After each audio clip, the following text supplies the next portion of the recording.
Druide informatique, créateur d'Antidote, soutient cette émission qui met en valeur les ressources utiles à l'utilisation éclairée des mots.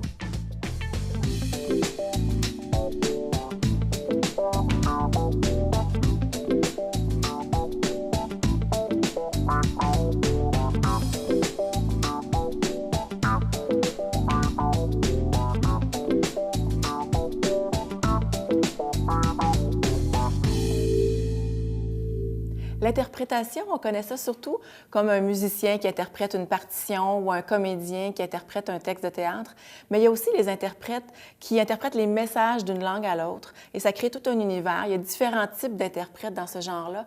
Et aujourd'hui, j'ai invité 3 personnes pour en discuter avec nous. Et pour commencer, Vincent Ouellette des Trois Maisons. Bonjour Vincent. Bonjour, Donc, Mélanie. toi, tu n'es pas une interprète, mais tu as eu affaire avec eux énormément. Et c'est pour une raison vraiment sociale. Et je voudrais commencer en disant, présente-toi un peu à nous. Qu'est-ce que tu fais dans la vie? Bien, moi, j'ai fini mon baccalauréat en enseignement des mathématiques au secondaire. Donc, mon travail, disons, principal, ce qui occupe le plus mes semaines, mathématiquement, en nombre d'heures, c'est d'être enseignant de mathématiques en ce moment aux adultes à l'école de la Cité aux adultes. Mais j'ai toujours été nourri dans la petite nation par des implications, des engagements communautaires divers. Et là, je suis impliqué aussi au marché public, mais ça n'a pas rapport pour l'entrevue, mais je suis beaucoup impliqué avec le groupe Petite Nation sans frontières. Mais tu dis que ça peut rapport, mais je pense que ça a le rapport parce que comme artiste musicien aussi, comme intervenant social un peu, tu as un sens d'engagement. Donc là, tu arrives au groupe Petite Nation sans frontières. Ouais. C'est quoi exactement? Bien, le groupe Petite Nation sans frontières, c'est le germe d'une idée de José Madilla Cyr-Charlebois qui s'est dit avec tout ce qui se passait avec la guerre en Syrie, l'immigration, les grandes migrations, le fait que le Canada allait prendre des Syriens. Donc, à ce moment-là, elle a comme décidé de lancer l'idée dans la communauté, dans la Petite Nation, de est-ce que la Petite Nation, c'est un rêve fou, dans le fond, c'est un peu une idée folle lancée comme ça, avec sa ruralité, est-ce que la Petite Nation serait capable d'accueillir au départ, une famille syrienne en son sein, puis aurait toutes les capacités de le faire. Et tu as un peu une réponse à ça, finalement? Bien, finalement, on a prouvé que c'était vrai, parce qu'on l'a fait non seulement avec une famille, mais avec 2 familles. Okay. Donc, quand on a fait le lancement de financement, dans le fond, les sociofinancements et les différentes façons qu'on a utilisées pour avoir du financement, bien, on a ramassé plus qu'on pensait. Donc, en groupe, on s'est réunis. Puis là, bien, c'était toujours le dilemme, est-ce qu'on fait venir une autre famille ou on a une famille avec un peu plus de moyens? Puis finalement, on s'est dit que dans la Petite Nation, peut-être mieux valait d'avoir 2 familles pour au moins avoir un lien. Un petit réseau là, en attendant la francisation ou en attendant... Bien, justement, en attendant la francisation, qu'est-ce qu'on fait? De qui on a besoin? D'un interprète pour comprendre leur langue, dans le fond. Donc, comment t'en es venu à être en contact avec l'interprète? Est-ce que c'est le groupe qui embauche un interprète? Non, il n'y a pas d'embauche. Ce qu'il faut comprendre, c'est que Petite Nation sans frontières, c'est un groupe qui est exclusivement bénévole. Dans le fond, ce n'est que du temps qu'on donne, puis il n'y a pas de facturation, il y a pas... C'est de la dévotion totale. Et dans la Petite Nation, on croyait au projet. Au départ, on y croyait peut-être moins, mais petit à petit, avec les sociofinancements, on y a cru. Et là, quand on y a tellement cru qu'on a su que ça s'en venait, bien, on a compris qu'il fallait faire qu'on aille une façon de communiquer avec les familles qui allaient venir. Et à ce moment-là, moi, on brainstorming. Ben non, absolument pas. On sait que la Syrie a été une colonie arabe entre la Première et la Deuxième Guerre une colonie française entre la Première et la Deuxième Guerre mondiale. Mais est-ce qu'ils vont parler français? Peut-être un peu. Finalement, on était dans le néant. On s'est dit, on ne prendra pas de chance. On va trouver les gens qui parlent arabe. Vous en avez trouvé dans votre environnement? On en a trouvé deux, plus que 2, là, mais 2 principales. Fater Youssef, dans le fond, qui lui-même est syrien, qui est au Canada depuis longtemps, qui lui est dans l'agriculture, dans le fond, l'agronomie, la biodiversité. Puis on a eu Joseph Khalifé, qui habite sur notre rang, qui lui est libanais et est venu au Canada il y a 25 ans, là, ou quelque chose dans le genre. Puis bien, on lâche un coup de fil, lance un téléphone, ouais, on a des familles qui s'en viennent, seriez-vous prêts à donner un coup de main? Et ils ont dit oui. Et ils ont dit oui. Et donc, tu as eu à les côtoyer régulièrement et à avoir des activités avec eux où tu as utilisé les services de l'interprète. Oui, bien oui, j'ai utilisé les services de l'interprète. On les a invités à souper à la maison, par exemple. Puis là, il faut comprendre qu'utiliser les services de l'interprète dans ce cas précis-là, c'est beaucoup plus que quelqu'un parle, l'interprète l'entend, bon, on transmet le message et puis tout le kit parce que... C'est beaucoup plus que ça. Puis justement, tout à l'heure, je vais inviter Hugues Baudouin-Dumouchel, un professionnel de la chose, qui va nous en parler en long et en large. Et je te réinvite après pour le rencontrer. Et là, tu pourras parler de ton expérience et lui de sa profession en rencontre. C'est bon? On mettra ça ensemble. Donc, tu vas revenir.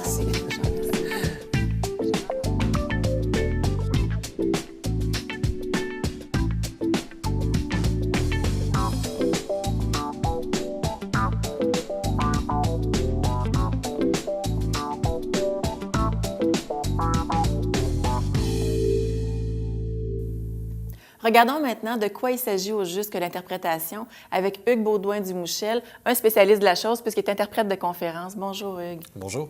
Donc, peux-tu m'expliquer un peu c'est quoi l'interprétation? L'interprétation, c'est la communication d'un message d'une langue à une autre. Essentiellement, c'est tout simplement cela. Et il y a différents types d'interprètes. Oui, il y a différents types d'interprétation. Surtout, il y a l'interprétation simultanée, ce que je fais dans mon emploi et ce qu'on fait là, généralement dans la profession la plupart du temps. Il y a aussi l'interprétation chuchotée. C'est de la simultanée, mais vraiment dirigée à une seule personne. On s'assoit tout près de la personne et puis on lui chuchote l'interprétation dans l'oreille. Et il y a l'interprétation consécutive qui peut se faire dans d'autres domaines, mais ça aussi, c'est plutôt rare dans mon emploi à moi. OK. Donc, la simultanée, exactement comment ça se passe? Bien, la simultanée, vous pouvez avoir, par exemple, une conférence et puis vous allez avoir à l'arrière une cabine avec généralement 2 interprètes, voire 3 interprètes pour la journée, qui, eux, vont se relayer autour de 30 minutes et qui vont interpréter les propos. Et tous les invités auront accès, s'ils le désirent, à un appareil pour entendre l'interprétation. OK. Et la consécutive, la différence, c'est quoi? Bien, la consécutive, c'est que, plutôt que la simultanée qui se fait en simultané, la consécutive, c'est que le locuteur va parler, va prendre une pause, l'interprète va prendre la parole pour interpréter les propos de la personne, et puis ensuite, le locuteur va reprendre et à plusieurs reprises jusqu'à temps que le message ait été communiqué. OK. Bien, justement, Carole Fréchette, tu as agi à titre d'interprète judiciaire pendant quelques années. Oui. Et quel type de traduction, donc d'interprétation que tu faisais à ce moment-là? Bien, j'ai fait tous les types que monsieur a mentionnés. Au début, j'avais très peur de l'interprétation simultanée, mais je me suis rendu compte que c'est ce que je préférais après l'avoir essayé. OK. Et comment tu es venue à faire ce métier-là pendant quelques années? C'était un tribunal, disons, de campagne, dans une petite ville. Et c'était à contrat. Donc, on n'était pas un employé. Ils offraient des contrats et je suis allée, j'ai passé une sorte d'examen et on m'a embauchée. Mais je n'avais pas fait d'études en interprétation. Donc, tu as appris en faisant ce métier-là, dans le fond, directement. C'est ça. Et c'est dans un tribunal. Donc, le langage légal, le langage judiciaire est très particulier. Donc, j'ai fait beaucoup de recherches. Où tu as fait tes recherches à ce moment-là? On parle de quelles années environ? Des années 90. OK. Oui. Donc, c'est pas Internet à tout coup, là. C'est des outils papier? Fin 90. Non, pas Internet, pas beaucoup, non. C'était papier, des livres. J'avais ce qui m'a été très utile, le code criminel, parce qu'il est bilingue. OK. Donc, tu pourrais trouver les équivalences des lois. Oh, oui. Et donc, tu t'es vraiment formé sur le terrain directement. Auto-formé, oui. Okay. Et donc, Hugues, toi, tu as fait une maîtrise en traduction? En interprétation, oui. Pardon. Donc, qu'est-ce qu'on y apprend au juste? Comment on se prépare? Bien, les techniques, finalement, la maîtrise est scindée en deux semestres, évidemment. Premièrement, on apprend la consécutive pour le premier semestre et la simultanée pour le second. Et essentiellement, la consécutive et la simultanée, c'est pas si différent que ça. C'est que la consécutive te donne justement des outils pour bien faire l'interprétation simultanée. C'est une maîtrise d'1 an. Et puis, ce qu'on nous faisait faire, souvent, c'était des bandes, souvent de députés, de sénateurs. Donc, il y avait des vidéos. Des vidéos qu'on peut trouver sur Internet. De politiciens. Que vous deviez interpréter. Exactement. Et puis ensuite, souvent, les professeurs avaient une transcription du texte original, nous écoutaient, puis pouvaient nous donner des commentaires à la lumière de ce qu'on avait rendu en cabine. OK. Donc, est-ce que c'est plus difficile de faire la consécutive, donc d'écouter un long texte et traduire après, d'interpréter, ou bien pour toi, là, parce que pour chaque personne, ça doit être différent, ou de le faire directement? Bien, ça ne fait pas appel nécessairement aux mêmes forces, parce que l'interprétation consécutive demande une bonne prise de notes, demande une bonne mémoire aussi. Une mémoire quand même assez à long terme. Il faut des fois se souvenir de 2, 3, voire 5 minutes avant d'interpréter. Dans une longue conseil, ça peut même aller jusqu'à 10 minutes. Tandis que la simultanée, c'est pratiquement immédiat. Donc ça demande un rappel à très, très court terme de ce qui vient de se dire. Mais c'est parce que quand on fait de la consécutive, on ne fait qu'écouter et ensuite on ne fait que parler.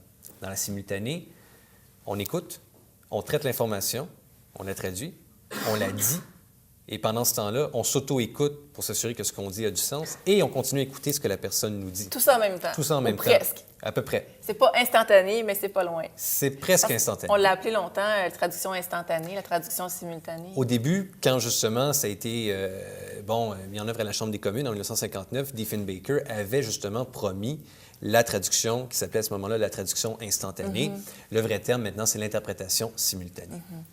Donc, il y a un travail qui se fait en simultané, finalement, Oui. dans le cerveau pour rendre le message. C'est quoi les défis que tu as rencontrés, Carole, dans le travail que tu as fait dans les tribunaux? Apprendre le langage, c'est... Le langage de cours ou le langage Le langage de cours. OK. Le langage de cours. Et aussi, quand les journées étaient longues, quand j'ai fait l'interprétation consécutive à haute voix, c'était long parce que, vu que c'était un tribunal de campagne, j'étais seule. Donc, Il n'y avait pas de rotation comme tantôt on parlait? Non, il n'y avait personne d'autre. Donc, je devais, si quelqu'un parlait en français, dire en anglais. Et ensuite, quelqu'un disait en anglais, je devais dire en français. Et ça, après 2 heures, le cerveau, Il est fatigué un peu. Très. C'est difficile. Est-ce qu'il y a des sujets qui étaient plus faciles pour toi à aborder que d'autres, dépendant des causes qui passaient devant Oui, les tribunaux? évidemment, évidemment. Il y a des sujets qui sont plus faciles. Il y en a qui sont difficiles, surtout quand c'est impromptu, qu'on n'est pas préparé à l'avance.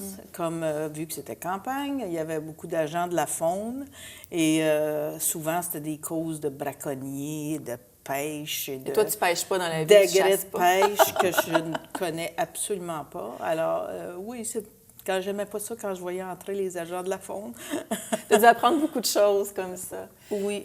C'est la même chose pour les conférences, en fait. Il y a différents domaines qui peuvent être Oui. traités.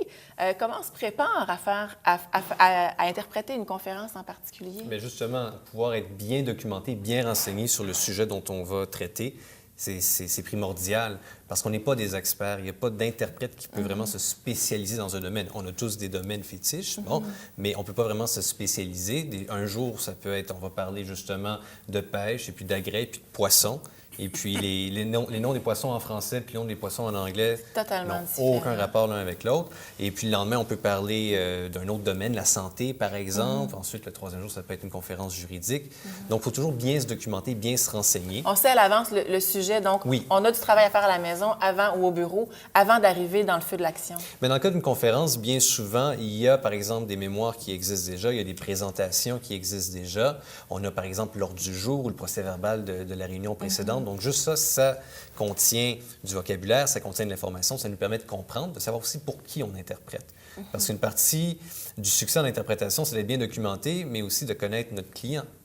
Hein? Et il faut savoir aussi client quand qui on est interprète. locuteur. Exactement. Et ceux qui vont nous écouter aussi. Ah oui? Parce qu'il faut savoir aussi, la personne qui parle, est-ce qu'elle est en faveur de quelque chose? Est-ce qu'elle est contre quelque chose? Est-ce que c'est une bonne chose, une mauvaise chose? Parce que si on dit ça le fait partie des contraire, indices qui nous permettent de bien interpréter. Parce que dans le fond, est-ce que ça peut arriver, je ne vais pas demander à toi, je ne vais pas te faire commettre, mais d'avoir dit quelque chose qui était carrément à l'opposé, est-ce que ça arrive parfois aux interprètes? Ça peut arriver à un interprète comme ça peut arriver à un traducteur, de se tromper, de penser qu'un message veut dire quelque chose quand finalement c'est le contraire, parce qu'on a mal entendu, parce qu'on a mal compris ou parce que ça a été mal communiqué. Mais généralement, si on est bien renseigné, et puis si on connaît bien la position de la personne, eh bien, on est capable généralement de rétablir le sens. Je ne dirais pas que ça arrive jamais, mais c'est plutôt rare quand même. Vous avez l'occasion, justement, sur le champ parfois, de ça. Est-ce qu'on est à la course tout le temps dans ce métier-là ou on a le temps de bien faire les choses? Moi, j'ai l'impression que ça va vite. Bien, c'est sûr qu'une fois que la personne commence à parler, elle ne va pas s'arrêter pour l'interprète. Donc, on n'est pas à la course dans la mesure où on a le temps de se préparer. Quand on reçoit les documents à l'avance, généralement, on n'est pas à la course. Or, si quelqu'un commence à parler et puis ensuite décide de pas suivre son texte ou décide de parler de quelque chose qui n'était pas prévu, bien là, c'est sûr qu'on est à la course, justement. Mais c'est à ce moment-là que notre expérience, justement, nos connaissances nous aident énormément. Oui. Et puis, qu'est-ce qu'il y aurait un fait cocasse qui s'est passé, quelque chose que tu n'oublieras pas, là, ou un élément plus délicat qui s'est passé à la cour? C'est déjà arrivé qu'il y avait des gros jurons. Comment on fait avec ça? Est-ce qu'on les traduit? Oui, on les traduit du mieux qu'on peut, mais c'est toujours un défi, puis c'est très subjectif aussi, un juron. Comment traduire ça? Ouais. Et un fait cocasse, c'est une fois, je ne sais pas pourquoi, mais il fallait que je dise le mot psychiatre en anglais. Et pour quelques raisons, ma bouche refusait de coopérer. J'étais incapable de dire psychiatrist. Ça sortait tout croche. Puis le juge, finalement, m'a dit « Madame, on sait ce que vous voulez dire. » On passe à autre chose. Tu étais discrète, mais tout d'un coup, tu t'es mis à exister. Donc, est-ce que tu penses que c'est important dans les tribunaux d'avoir des interprètes judiciaires comme ça? Oui, c'est important parce que les gens qui sont soit témoins, soit accusés ont le droit de tout entendre, de tout comprendre.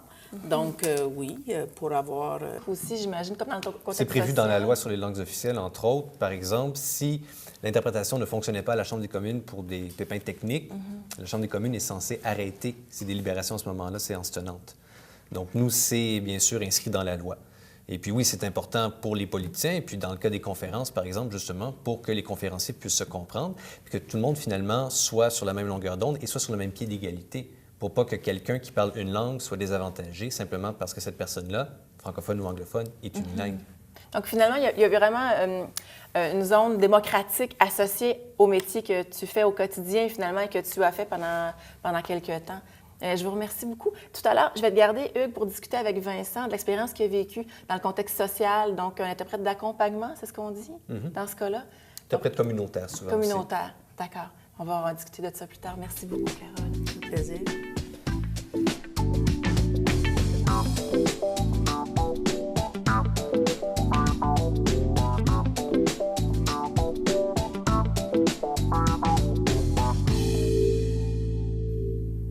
Vincent s'est joint à nous à nouveau. Et puis, on a parlé beaucoup de concentration puis d'exigence là, que ce métier-là demandait. Et toi, quand tu as rencontré les interprètes qui sont improvisés interprètes, comment ça s'est passé?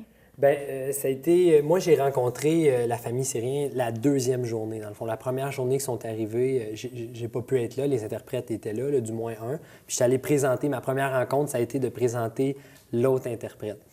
Premièrement, je dois dire que la situation d'avoir accueilli cette famille-là, c'est la situation la plus éminemment complexe que j'ai vécue de ma vie. Que j'adore, la plus vivifiante, énergisante, mais vraiment vraiment complexe. Et quand on a présenté Joseph, dans le fond, moi et ma copine, on a présenté Joseph aux familles, là, j'étais dans la maison. Là, il y avait 6 enfants qui se parlaient en arabe. Tout le monde se parlait en arabe. On comprenait qu'ils ne comprenaient pas le français à court terme. Là, il y avait vraiment pas grand-chose. Puis là, c'était de... Je me rappelle d'être assis, d'avoir présenté Joseph. Bon, Joseph, comment on présente quelqu'un déjà quand on ne parle pas du tout la langue? Donc, l'interprète leur a dit que je le présentais. En tout cas, on comprend un peu... Puis ensuite, je me rappelle de m'être assis dans le sofa. Eux, dès que tu arrives là-bas, ils t'attendent avec un thé ou un café. Puis c'est une culture vraiment l'accueil est important au bout. Puis ils nous invitent. Puis là, je m'assis. Puis là, je regarde Joseph qui parle avec eux. Et là c'est comme... tout d'un coup, je suis plus à Saint-André-Avelin. Tout d'un coup, je suis complètement ailleurs. Je me tourne, je ne sais pas vers qui parler. Et là, lui, il parle. La première fois, là, j'ai eu un choc culturel là, vraiment chez nous. Puis je me suis dit... OK, dans quoi je viens de m'embarquer? tant qu'on ramassait l'argent au métro puis qu'on sollicitait les gens à aider les familles, c'était un concept. Là, c'était devenu tout d'un coup une réalité. Puis là, j'ai comme compris d'ailleurs l'importance de Joseph dans notre quête vers l'intégration, dans le fond. Parce que c'est vraiment une clé, dans le fond, que vous avez utilisée. Cette personne-là qui s'est proposée est devenue un moteur, un canal pour réaliser cette intégration-là. Un canal ou le canal? C'est sûr que ça a beaucoup aidé. Joseph, Fater, je vais leur en être comme infiniment reconnaissant parce que ça n'aurait jamais pu fonctionner. S'ils ne sont pas là, on peut avoir, au début, on avait des conversations de base avec un traductiel comme Google Translate. Okay. Mais écoute, on dit quelque chose, la phrase est simple, c'est traduit, on voit ce qu'on a dit, il y a la traduction, on leur montre, ils osent des épaules, ils savent. C'est vraiment là, c'est... Google Traduction ça serait pour l'interprétation un canif suisse pour faire de la survie dans le bois. C'est comme, OK. Donc, tu cireras pas une bûche avec ça, on s'entend, mais ça peut dépanner en urgence, très mais urgence. pour développer une relation, dans le fond, de confiance, pour C'est ça. parler des choses complexes de la vie de tous les jours, comme c'était dans un nouveau pays, c'est difficile. Non, un c'est petit peu. extrêmement difficile Donc, si ça le fait pas. il est arrivé. Et donc, là, tu as entendu l'interprète, Joseph, parler en arabe avec la famille. Et tu as aussi, j'imagine, dû lui demander de transférer tes messages envers eux. Ben oui, là, la première fois, ça s'est pas passé comme ça, parce que la première fois, tu sais, je comprenais que je savais pas par où commencer. Mais là, plus ça a avancé, on les a invités à souper, là, on s'est connus, là, finalement, on s'aide là assez souvent, justement, ils nous accueillent bien avec des cafés, ça se donne le goût. Puis là, on y va, on aide les enfants, amener les enfants à l'hôpital, etc. Puis là, ben, au cours et aux aléas de la vie puis de nos rencontres, ben, on a appris à communiquer. De plus en plus, moi, j'ai appris des mots d'arabe, ma blonde aussi. Eux, ils ont appris beaucoup de français. Mais là, on est rendu à se rejoindre. Mais dès que la situation est complexe, dès que le sujet est complexe, on a besoin d'un interprète pour venir nous sortir vraiment du pétrin. Et je prends l'exemple de « je t'aime ». OK? Aussi banal que ça. Moi, souvent, je dis « je t'aime » à mon père, je dis « je t'aime » à mes amis, je dis « je vous aime », OK? Je dis « j'aime » à tout le monde.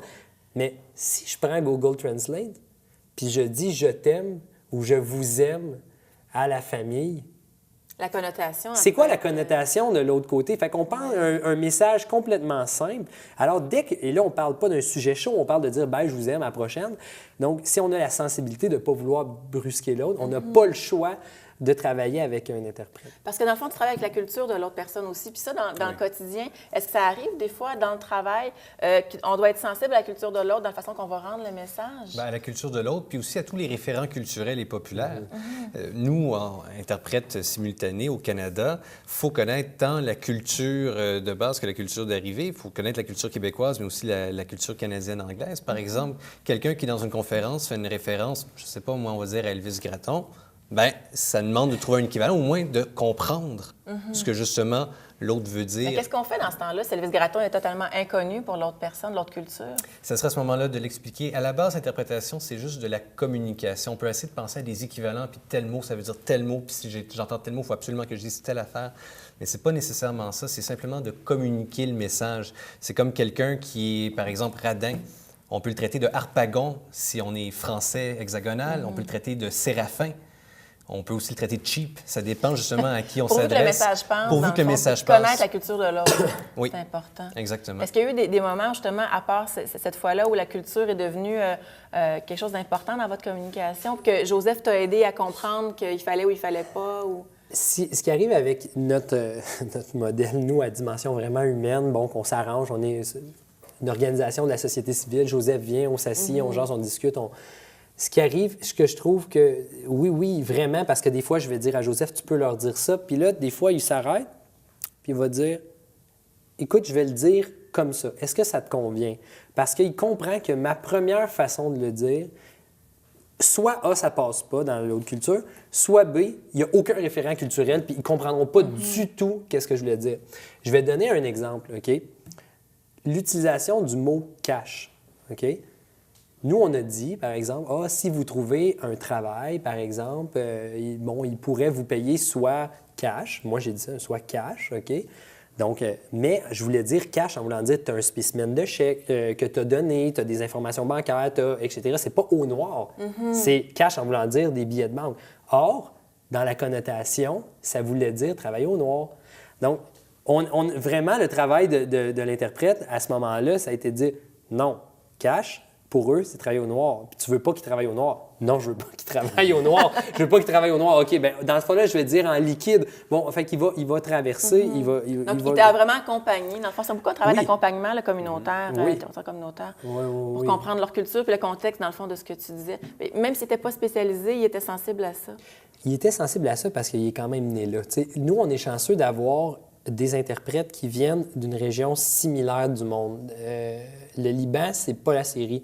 C'est deux réalités différentes complètement.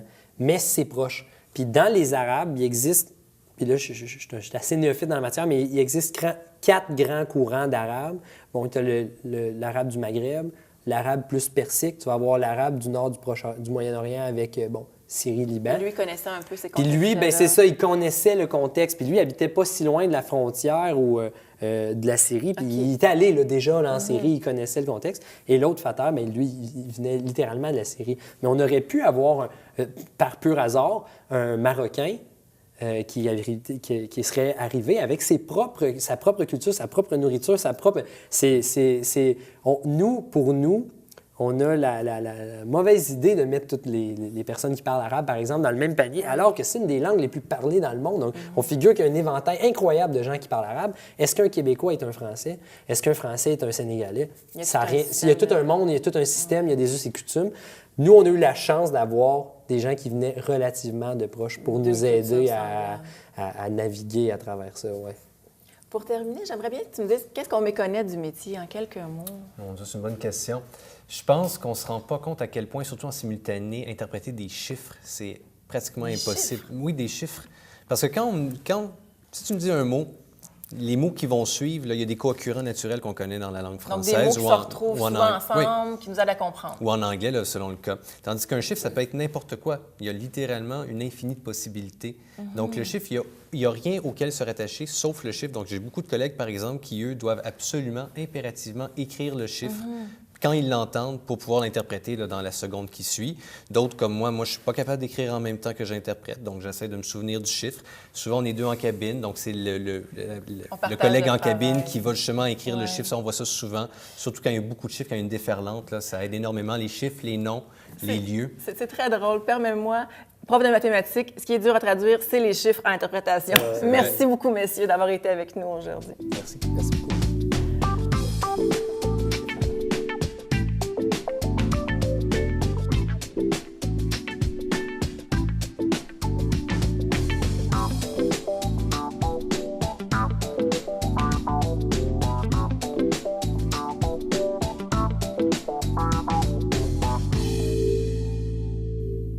Les interprètes nous aident donc à communiquer, à avoir accès à nos droits et à comprendre des messages qui autrement nous seraient impossibles d'avoir accès. Donc, je remercie les invités d'avoir été avec nous aujourd'hui. À la prochaine.